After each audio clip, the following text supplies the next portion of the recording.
Sejam bem-vindos para mais um culto. Louvado seja Deus por mais esta oportunidade. É um privilégio sempre que estamos na presença do nosso Deus. É uma marcação do tempo muito importante. Cada culto é um tempo que vivemos a mais. E é um tempo que nós projetamos para frente na confiança de que Deus vai continuar cuidando de nós. Antes de prosseguirmos com esse culto, eu quero te falar algo.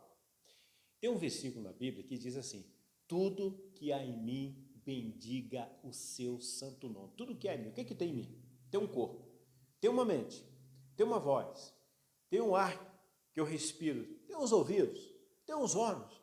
Então, tudo, toda essa conjuntura eu vou colocar diante do Senhor. Faça isso nesse momento do culto.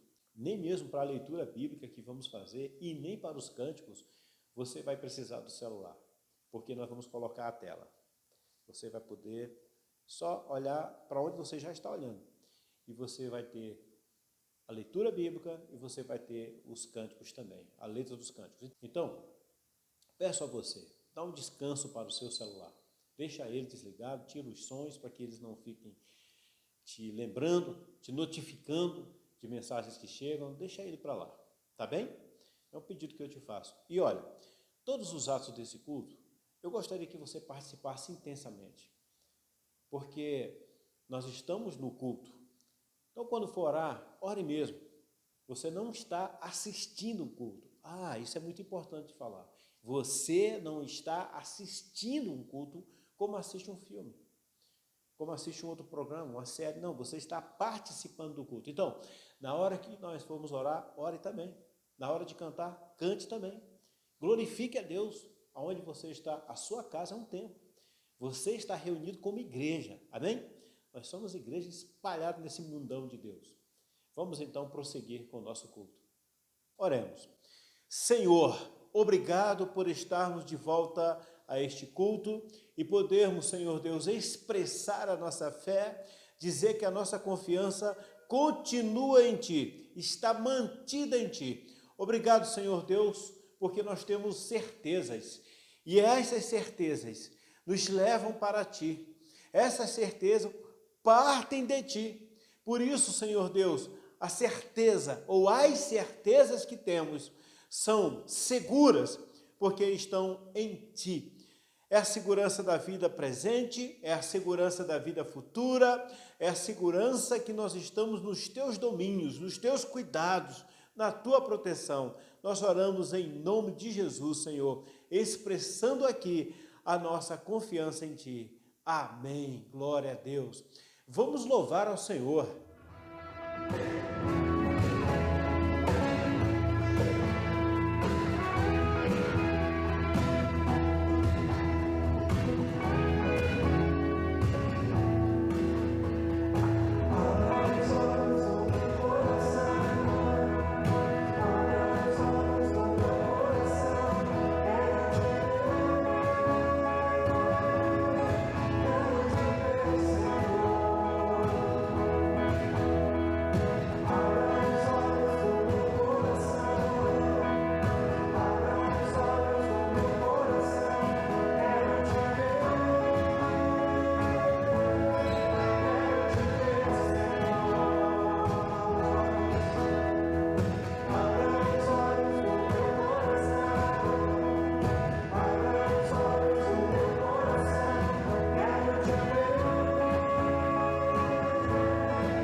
Vamos agradecer a Deus pelo privilégio que tivemos de poder entregar os dízimos e ofertas na semana passada.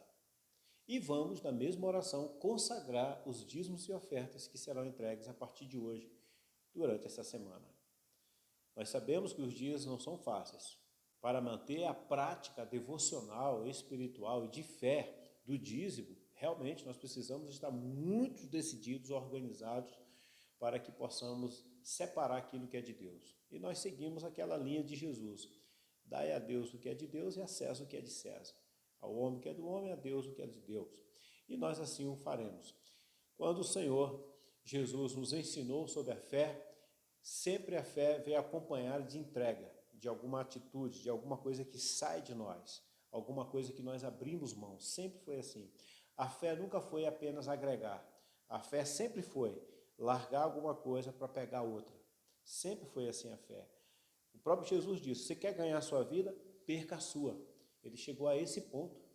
Isso mostra como a fé ela é intensa, ela é muito maior, ela mexe com a nossa vida por inteiro. A fé não é apenas para nós irmos acrescentando coisas, bens, conquistas, vitórias e etc e tal. Não, a fé é um burilamento na vida. É como se fosse um esmeril, alguma coisa vai se desgastando para que algo apareça. Nós temos que abrir mão de alguma coisa para poder ter outra. Por isso que Jesus disse, ninguém pode servir a dois senhores. E quando Jesus falou isso, foi exatamente na hora que ele estava falando sobre a parte material. Também, queridos, é vital que a gente lembre que os dízimos e ofertas, além de ser bênção para representar, para significar e para materializarmos a nossa fé, os dízimos e ofertas são bênçãos também por causa da manutenção missionária. A igreja se mantém.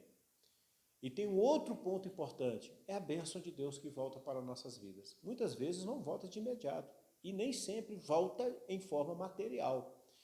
Mas eu posso esperar algo do Senhor ao entregar o dízimo? Claro que pode, porque está na Bíblia. Não tem razão nenhuma de nós falarmos assim, não, eu não posso esperar nada do Senhor ao entregar o meu dízimo de oferta. Você pode sim, a Bíblia diz, toda vez que a Bíblia fala sobre entrega de alguma coisa, a Bíblia mostra a recompensa. Não é problema nenhum, não é? A questão é quando as pessoas tentam barganhar, entregar ao Senhor como se fosse ali R$100 e falar, agora Deus, me devolve 1.000. Aí nós estamos fora do ensinamento bíblico. Mas nós sabemos que o Senhor cuida de nós em todos os aspectos, não só financeiro, mas do nosso coração, da nossa mente, do nosso futuro, da nossa família. Abraão foi um homem que entregou o dízimo ao Senhor, ele já era rico. Talvez ele não pensasse em ter mais bens, em ter mais riquezas. E diga-se de passagem, Abraão é outro exemplo de alguém que para seguir a fé teve que largar a mão. Largou a sua família, a sua terra, largou a sua parentela e foi para uma terra que ele nem conhecia, porque fé é assim. Mas Deus abençoou Abraão. Agora, a maior bênção de Abraão foi com a sua descendência. Abraão não viu a sua geração, ou melhor, os seus descendentes sendo abençoados. Nós podemos testemunhar isso, porque nós estamos depois de Abraão. E nós podemos dizer, realmente Deus cumpriu tudo na vida de Abraão. Então, as bênçãos do Senhor nem sempre são na linha material e nem sempre vão acontecer quando estivermos aqui. A nossa descendência colhe aquilo que nós plantamos agora. Então, o dízimo e oferta não é apenas, queridos, uma entrega por obediência, mas é uma entrega também que nós fazemos por fé, também é uma entrega que nós fazemos por visão missionária, porque nós entendemos que a igreja caminha assim, nós não temos recursos de outro lugar, não tem ONG poderosa, empresário, governo, nada, nenhum projeto que coloque dinheiro naquilo que nós fazemos, nas nossas construções, pagamento de água, luz, internet, tudo que nós temos. Não, tudo isso vem do povo de Deus. Então, é uma bênção manter a missão. E é também uma semeadura de fé para o futuro. Nunca se sabe. É bom confiar no Senhor. É bom plantar em terreno que com certeza vai frutificar. Que Deus nos abençoe. É importante essa palavra para a gente entender a grandeza que é a entrega dos dízimos e ofertas. Vamos consagrar ao Senhor. Também vamos agradecer pelos dízimos e ofertas entregues na semana passada. Senhor, te damos graças porque tudo aquilo que chega às nossas vidas é permissão do Senhor. É porque temos saúde, é porque veio a oportunidade, é porque o Senhor Deus cuidou de nós, o Senhor criou caminhos para que tivéssemos alguma coisa. Muitos de nós passamos por privações, por dificuldades, mas mesmo assim preservam a vida devocional de fé, que não vem só em palavras, mas em atitudes ao entregar o seu dízimo e a sua oferta. Obrigado, Senhor, pelo grande privilégio que nós temos de fazer isso, de mostrar que da nossa parte está tudo bem, nós confiamos no Senhor, entregamos aquilo que é do Senhor. E muitas vezes, Senhor, isso faria falta, esse valor faria falta para pagarmos alguma conta, mas sabemos que é do Senhor, entregamos. E nós, olhando para a Bíblia, nós percebemos como o Senhor se agrada da nossa fé em atitudes. É como diz a tua palavra, Senhor. A fé sem obras é morta. Não existe fé só de palavras. A fé só de palavras tem o nome de hipocrisia. E nós não queremos esse estilo de vida. Deus nos abençoe para que possamos abençoar na sequência mais ainda a tua obra, mais ainda as pessoas que estão precisando de alimento, de ajuda, de cursos, pessoas que precisam, Senhor, sair da situação de miséria, e nós como igreja podemos ser sal, podemos ser luz, podemos ser o braço que vai alcançar essas pessoas. Te damos graças pela Rede Esperança, que tem essa visão missionária de alcançar as pessoas por meio do social, e nisso as pessoas vão vendo o amor do Senhor, e nisso as pessoas vão percebendo que há uma igreja viva, uma igreja do amor, do cuidado, que olha para o necessitado. Deus nos abençoe para que a nossa missão prospere. E eu sei que o Senhor vai nos prosperar por meio de cada irmão, por meio de cada irmã. Nós consagramos os dízimos e ofertas, que são importantes, Senhor, que são vitais para a caminhada da tua igreja, para os compromissos da tua igreja, para o avanço da tua igreja. Te damos graças pelos dízimos e ofertas que já foram entregues. Nós te agradecemos por eles. E agora consagramos os que serão entregues a partir de hoje, nesta semana. Nós oramos assim, no nome de Jesus. Amém. Louvemos ao Senhor com mais uma canção. Glória a Deus. Cantemos um hino, Conta as Muitas Bênçãos.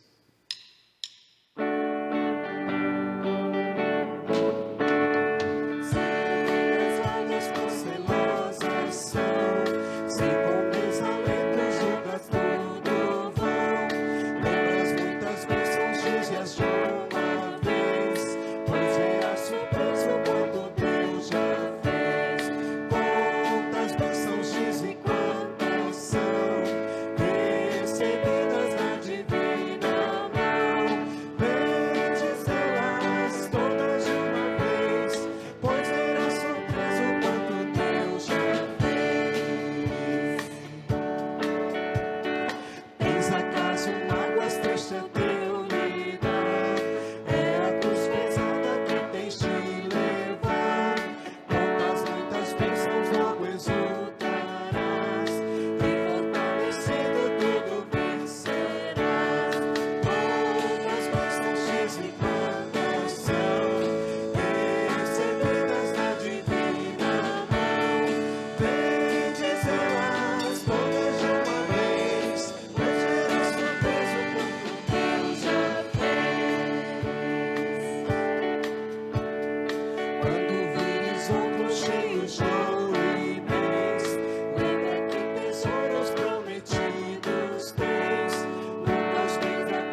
não pode faltar a confissão.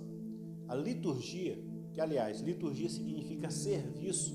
No serviço do culto, nós apresentamos ao Senhor a nossa confissão de pecados. Nós confessamos ao Senhor. Eu sei que não tem ninguém, pelo menos que eu conheça, e eu acredito que não existe ninguém que conheça a Bíblia que vá dizer que não tem pecado. A própria Bíblia diz que quem disser que não tem pecado é mentiroso. Ela se refere a todo mundo. Então, nós somos pecadores, temos pecado. Agora, a Bíblia diz que nós devemos confessar os pecados ao Senhor.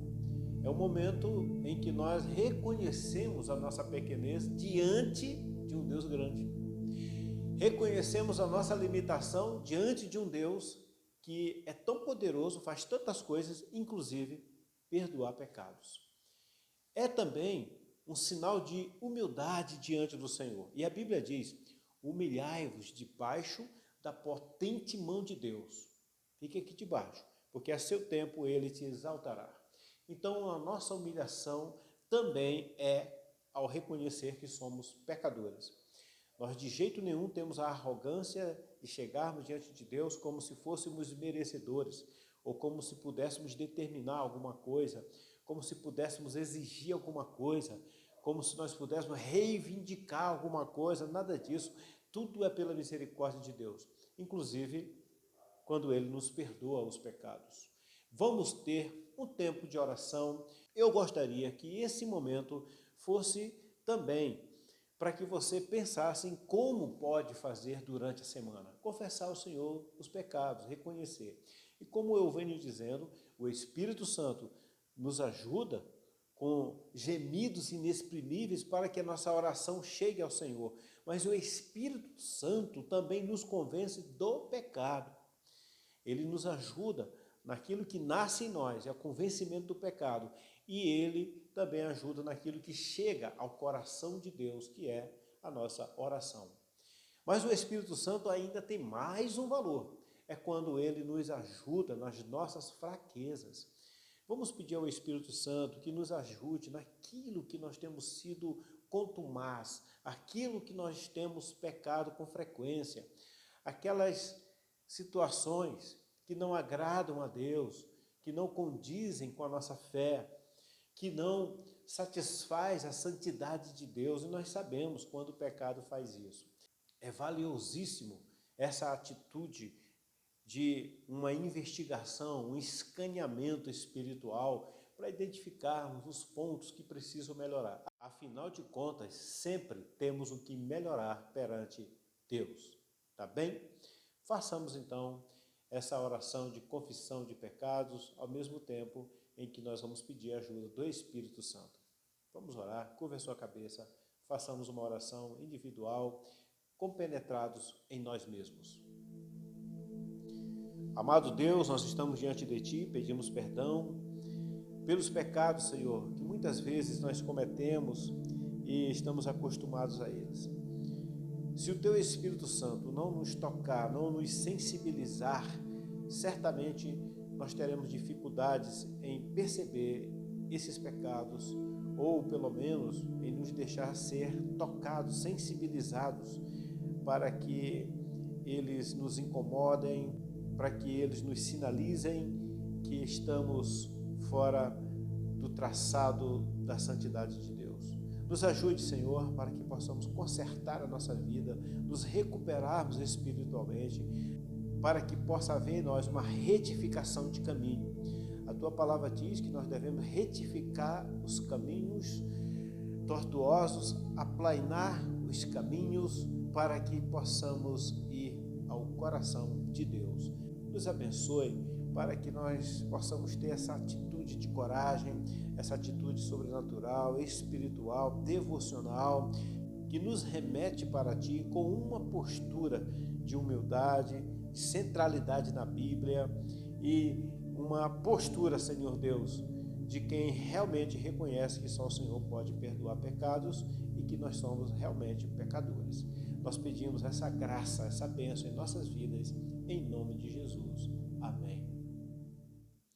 Queridos, eu quero convidá-los a abrir a palavra do Senhor, que está no Evangelho de Lucas, capítulo 24, versículo 30 até o 35. São 6 versículos que vamos ler. O tema da nossa pregação de hoje é o poder de uma certeza. Você pode repetir comigo? O poder de uma certeza. Fique pensando sobre o que pode vir desse tema.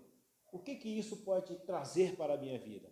Lucas, capítulo 24, versículo 30 a 35. Enquanto você ouve o próximo louvor, você pode buscar esse texto na sua Bíblia e também orar para que Deus fale ao teu coração e ao coração dos teus irmãos também. Amém? Glória a Deus. Jesus é a cura. Jesus é cura para a minha vida, para a tua vida. Podemos cantar que Ele é a cura, em nome de Jesus.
Aleluia.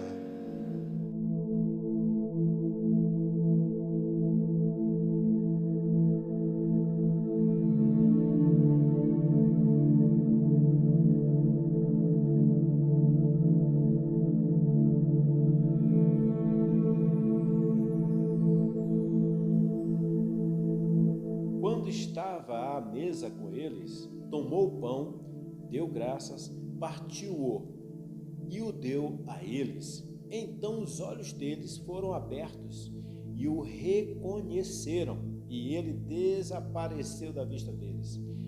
Perguntaram-se um ao outro: não estavam ardendo os nossos corações dentro de nós, enquanto nos falava no caminho e nos expunha as Escrituras? Levantaram-se e voltaram imediatamente para Jerusalém, e ali encontraram os 11 e os que estavam com eles reunidos, que diziam: é verdade, o Senhor ressuscitou e apareceu a Simão.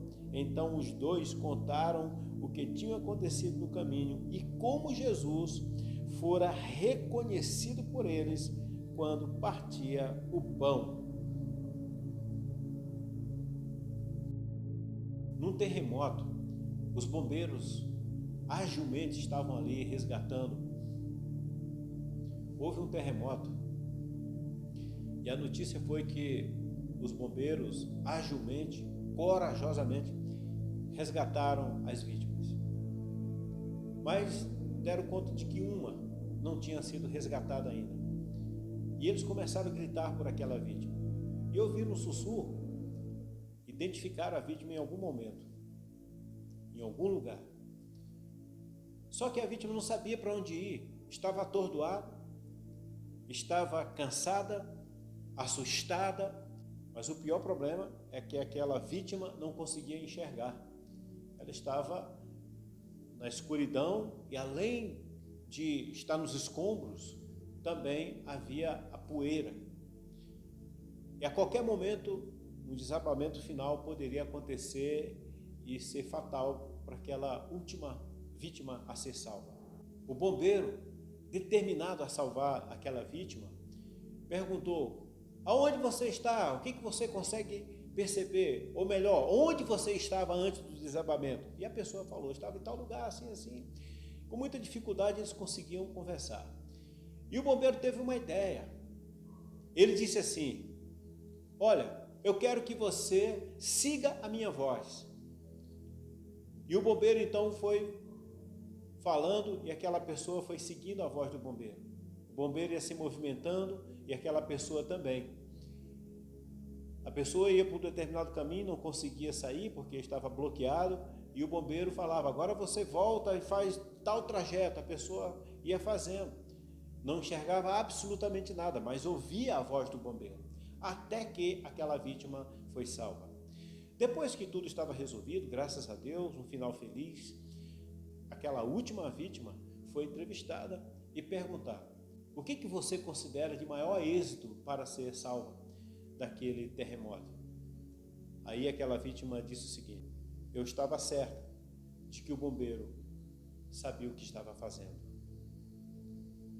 Eu estava certa de que o bombeiro sabia o caminho que eu deveria seguir, mesmo que eu não enxergasse. Uma certeza que levou à salvação. Uma certeza que teve o poder de trazer aquela pessoa para a superfície, para a vida, para os seus amigos, para que ela pudesse, enfim, ter uma história de grande vitória. Eu quero colocar essa mensagem diante de você porque nós também temos uma certeza, apesar de que você já sabe que eu vou falar de Deus e vou usar a Bíblia como fundamento. Isso é vital para nos solidificar, para nos alimentar, para nos tornar nutridos. É como um alimento que nós comemos todo dia. O feijão comemos hoje, depois comemos amanhã, mas cada dia que nós comemos esse feijão, ele nos nutre para aquela fraqueza, para aquele dia. Ele nos sustenta para aquele período. Então assim é a Bíblia Sagrada também.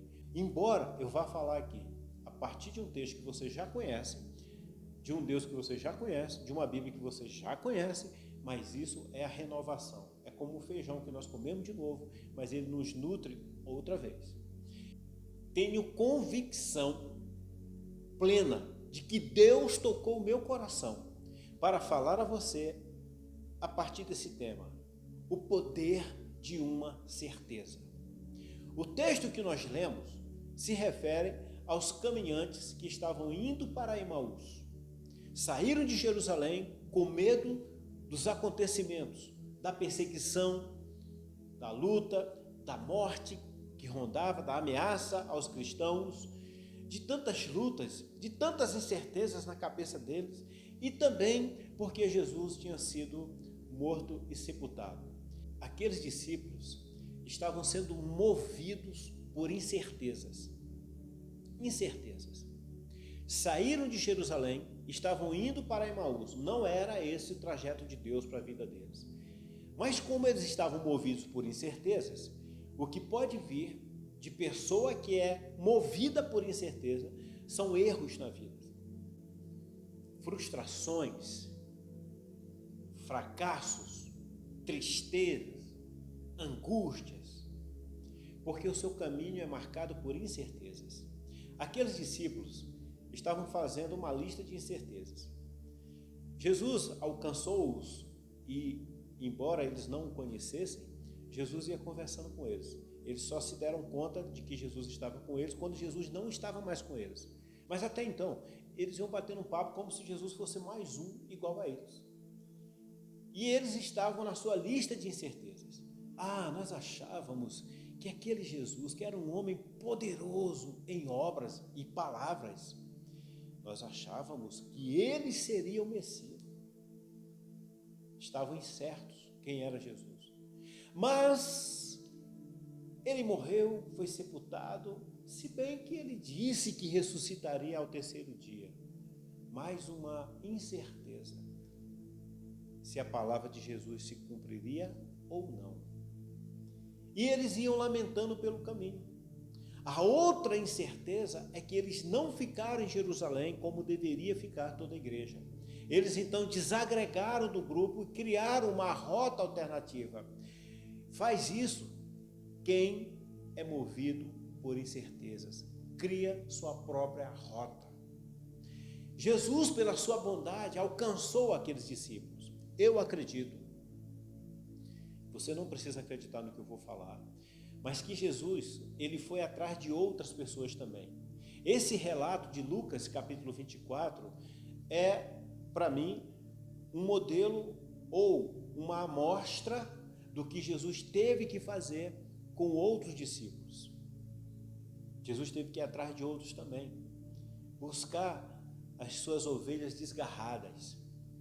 Eu acredito nisso.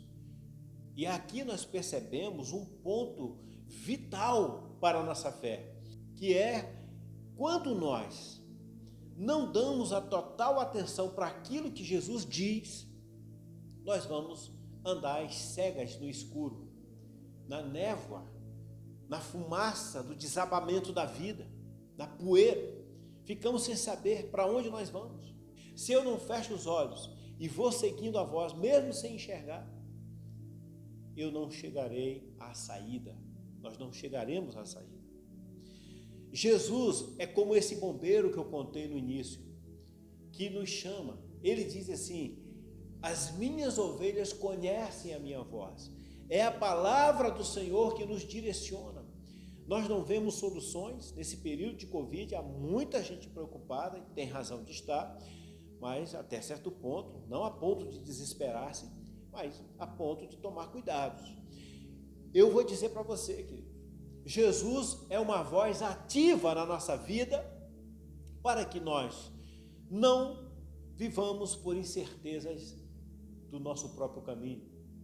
Jesus é uma voz certa para aqueles que buscam acesso ao escape de situações, de armadilhas, de momentos difíceis que se encontram e que precisam de saída. Jesus é essa certeza. Mas vamos lá. As incertezas que moviam aqueles dois discípulos levavam a uma vida de fracasso. Eles tinham acabado de abandonar a igreja, a congregação, o caminho da fé. Abandonaram o ensinamento de Jesus, que era para ficar todos em Jerusalém, e eles estavam indo para Emaús. Eles acabaram de gerar dentro deles um sentimento de tristeza tão profundo, que isso fez com que eles não ajudassem um ao outro mutuamente. Pelo contrário, cada um poluía mais o outro, cada um intoxicava mais o outro com palavras negativas. Cada um ia falando: puxa vida, eu achava que ele seria aquela pessoa que ele disse que seria. Provavelmente o outro falava: pois é, nós já nos decepcionamos tanto com outras pessoas, eu achei que com esse a gente não ia se decepcionar, e por aí ia o diálogo deles, cada um botando o outro mais para baixo ainda. Aí Jesus chega, e nessa hora Jesus começa a remediar as coisas, consertar as coisas, fazer com que eles olhassem por um outro ângulo. E Jesus diz: escuta, mas o que é mesmo que vocês estão falando? E eles ficaram assustados, olharam para Jesus e disseram: como é que você não sabe do que está acontecendo? As manchetes dizem respeito a Jesus, o varão profeta. Aí Jesus começa a discorrer sobre as Escrituras. E Jesus diz: escuta, mas ele não disse que ressuscitaria ao terceiro dia? E Jesus vai resgatando a palavra naqueles corações. E eles vão conversando até que chegam em Emaús, e ao chegar lá, eles convidam aquele homem para que pudesse entrar, repousar na sua casa e continuar a viagem outro dia, porque já era tarde. Jesus aceita o convite, eles ainda não sabem que era Jesus, e quando estão todos assentados à mesa, Jesus parte o pão e desaparece da vista deles. E nesse momento em que eles percebem que Jesus está vivo, no momento que eles têm certeza de que Jesus ressuscitou, tudo muda. Tudo muda. Na maior certeza do cristianismo, gerou uma atitude de coragem na vida daqueles homens. Porque a certeza de um Cristo vivo muda a nossa vida. A certeza maior do cristianismo é de que Jesus está vivo. Ele venceu aquilo que nós não vencemos. Jesus venceu aquilo que nós jamais venceríamos. Jamais nós poderíamos vencer a morte. Jesus saiu dos domínios da morte para ser transportado para os domínios do reino celestial, para onde eu e você vamos também. Essa certeza de um Cristo vivo que podia garantir a sua palavra fez com que aqueles discípulos despertassem, tivessem um impacto e levantassem naquele momento. Agora eu quero que você perceba a grandeza daquele impacto na vida dos discípulos. Qual foi a grandeza, pastor? Lembre de uma coisa: eles já estavam à noite em casa e disseram para aquele homem que estava caminhando com eles, que até então não sabiam que era Jesus: descansa, porque já é tarde, já está de noite. Mas aqueles homens fizeram 3 coisas incríveis naquele momento. Primeiro, eles levantaram de noite, fizeram um traçado de noite, de volta para Jerusalém. Segundo, eles voltaram cansados, mas houve uma renovação nas suas forças pela motivação. A certeza fez uma reviravolta na vida deles. A certeza renovou as suas forças. A certeza renovou o direcionamento, consertou o direcionamento na vida deles. A certeza fez com que eles fossem para o olho do furacão, que era Jerusalém. O lugar mais complicado para um cristão estar naquela época, naquele momento, era Jerusalém. Perseguição em cima de perseguição, luta e tudo mais. E eles foram exatamente para Jerusalém. Olha o que uma certeza faz. E eles não foram tristes, eles não foram derrotados, fizeram um trajeto de volta com uma outra perspectiva, com um outro foco. Porque, meus irmãos, aqui está o ponto importante. Meus irmãos, aqui está o ponto central dessa mensagem. A certeza faz com que a gente tome decisões incríveis. Incríveis. Foi por causa da certeza da salvação que os discípulos, E muitos cristãos, aliás, todos nós que seguimos Jesus somos discípulos, mas os apóstolos e depois os primeiros cristãos foram jogados na arena cheias de leões famintos, feras, ursos e outras coisas que matavam, estraçalhavam as suas vítimas. Muitos cristãos morreram queimados, muitos cristãos morreram torturados, muitos, mas por que eles suportavam? Por causa da, repita aí, por causa da certeza, por causa da certeza. A certeza tem um poder incrível na nossa vida. Aqueles discípulos que não tinham certeza, o que restou para eles? Restou voltar para a vida velha, para Emaús. Os discípulos que nós falamos, na hora que eles tiveram certeza, tudo mudou na vida deles. Aqueles discípulos, quando não tinham uma certeza na vida deles, qual foi a alternativa? Voltar para a vida velha. O que a palavra de Deus é capaz de fazer por alguém que crê nela? Levantar-se do seu fracasso.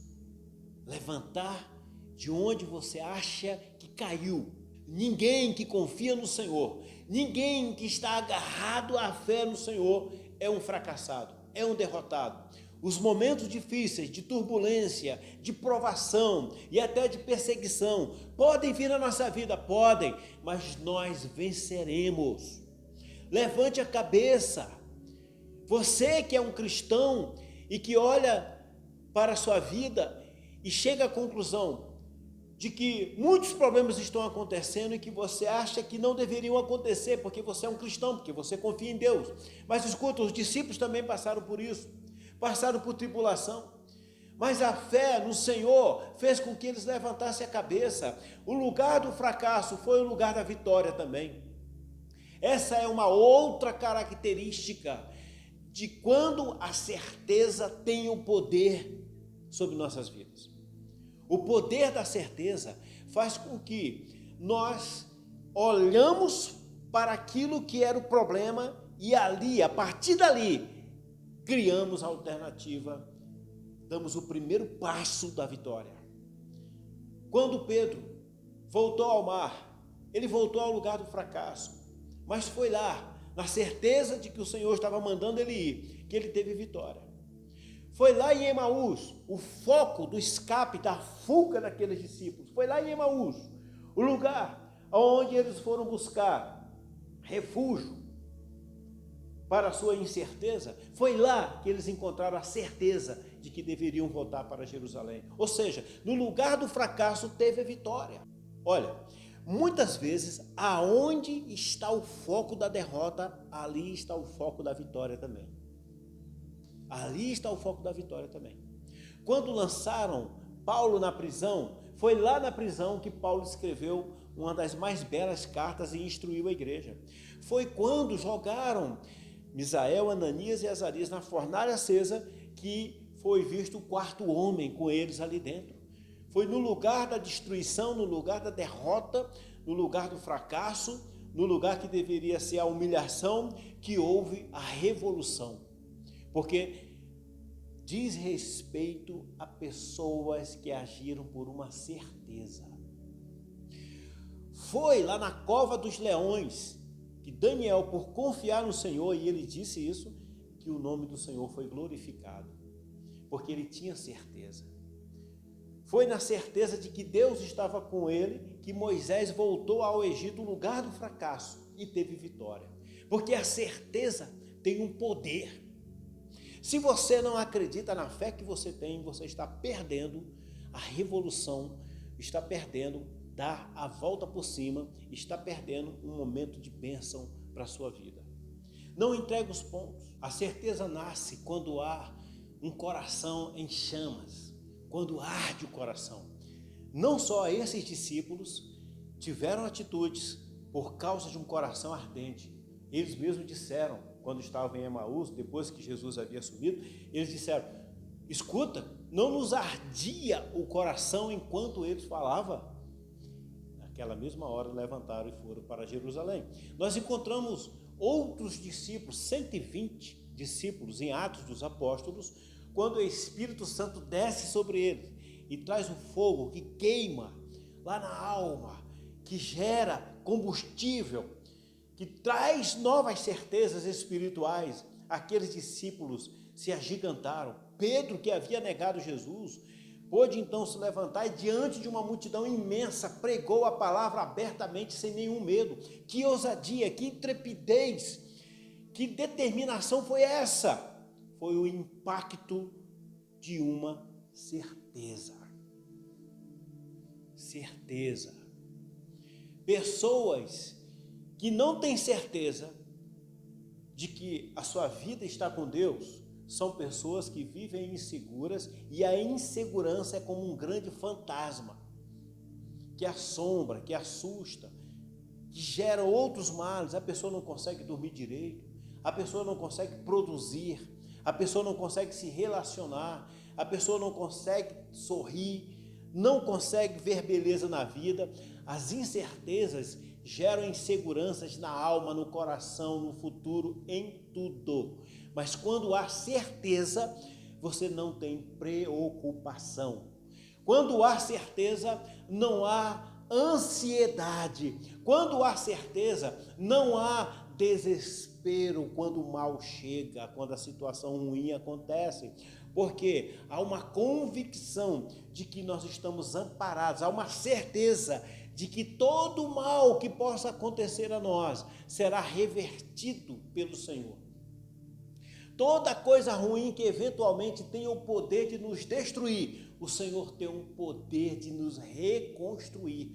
O Senhor tem um poder de nos proteger se Ele quiser proteger. Se Ele não proteger, Ele reconstrói. Se nós tivermos que morrer por causa do Evangelho, lá na vida eterna nós teremos a salvação. Então, queridos, a certeza, ela sempre abre um caminho de bênção para as nossas vidas.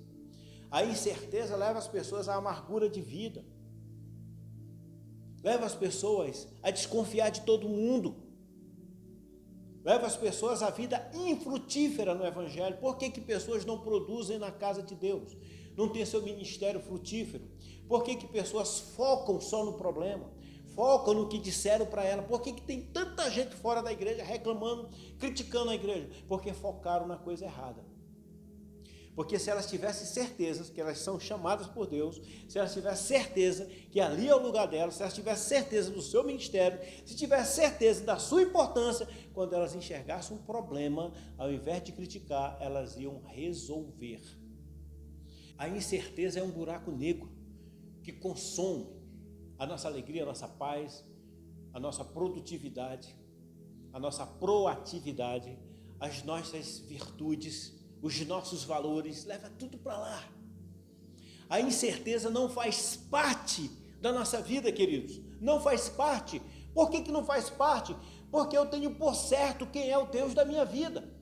Jó, quando estava no momento mais difícil, em que ele tinha perdido a saúde, perdido a família, perdido os bens, ele estava até perdendo os amigos, quem sabe até perdendo o casamento também, tudo perdendo na vida dele. Ele levantou a cabeça e disse assim: eu tenho certeza em quem eu tenho crido, eu tenho certeza, eu quero que vocês saibam disso, eu tenho certeza. A certeza muda a nossa forma de ver. Pessoas que conseguem viver com menos, conseguem viver mesmo em um contexto de humilhação, em um contexto de escassez. Pessoas que por causa da fé vivem felizes, numa casinha simples, mesmo tendo a dificuldade do seu arroz e o feijão todo dia, mas estão em paz com Deus, porque são pessoas que têm certeza. Certeza. Quem não tem certeza, baixa a cabeça.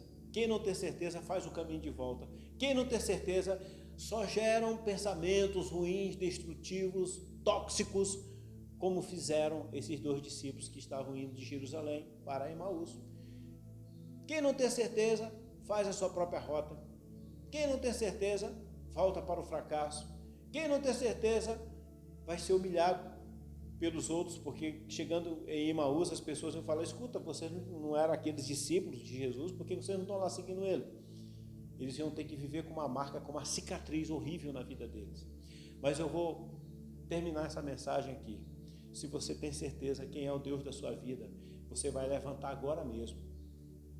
Não importa a escuridão do momento em que você não está vendo para onde vai. Não importa o cansaço. Não importa o histórico recente ou mais distante da sua vida, dos problemas que você passou. Não importam as circunstâncias que te rodeiam, você vai levantar a cabeça e vai dizer: eu sei em quem tenho crido, eu sei que Ele é fiel, eu sei que Ele é justo, eu sei que Ele é o poderoso, eu sei que não tem nenhum maior do que Ele, e Ele é o Senhor da minha vida, e Ele está bem aqui comigo. Quem tem certeza muda a percepção. Espera aí, Jerusalém não era um lugar terrível? Não era por isso que aqueles 2 discípulos estavam fugindo? Porque era um lugar ruim de se viver? Era o pior lugar? Mas por que eles voltaram para lá? Porque o foco do problema se tornou o foco da solução. Mas o que mudou? Mudou de incerteza para certeza. A certeza faz com que tenhamos vitória no lugar que parece ser fracasso, que era tudo, que estava tudo tramado para ser fracasso. Aquele lugar passa a ser de vitória, porque eu tenho uma certeza, eu tenho uma nova investidura, eu entro lá com uma nova percepção, eu tenho um novo olhar, eu tenho um novo comportamento, um novo jeito de ser. Eu volto para o lugar do fracasso, agora tendo a legitimidade de uma certeza de um Deus que está comigo. Aí eu mudo, aí a coisa muda. Aí eu tenho coragem de enfrentar os leões, aí eu tenho coragem de voltar para Jerusalém, aí eu tenho coragem de ir para o Egito para libertar o povo, aí eu tenho coragem de entrar na fornalha acesa, porque agora eu tenho uma certeza, não importa se eu estou no perigo. Meu irmão, eu vou terminar essa mensagem pedindo a você, por favor, honre o nome de Jesus na tua vida. Por favor, honre a fé que o Senhor plantou no teu coração. A incerteza, ela murcha a nossa fé, mas a certeza rega a nossa fé. A incerteza coloca sombras, mas a certeza coloca luz. A incerteza traz para nós derrota, pensamentos pessimistas, mas a certeza traz para nós otimismo, traz para nós percepção de um tempo novo. A certeza traz para nós um novo ânimo. Quero que você fique com essa palavra. A certeza gera ânimo. O poder de uma certeza é, inclusive, de nos gerar ânimo para enfrentar os momentos difíceis. E esse ânimo nos faz levantar a cabeça.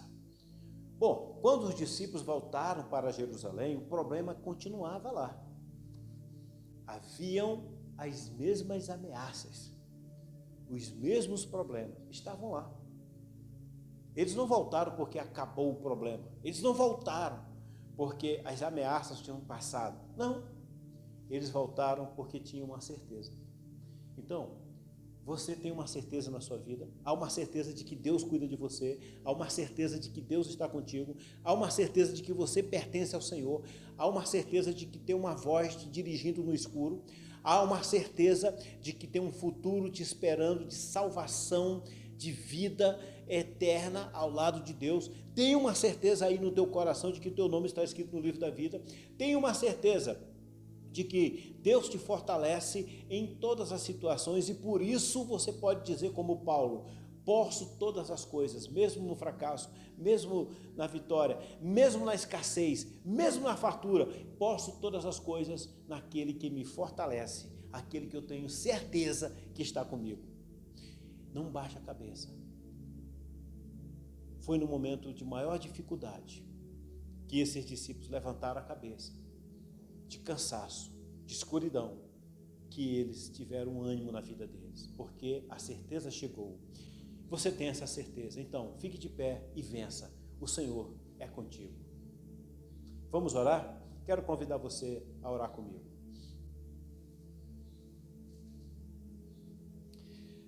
Amado Deus, a certeza faz com que nós tenhamos nova percepção. A certeza faz com que nós mudemos de direção. A certeza faz com que nós enfrentemos os perigos.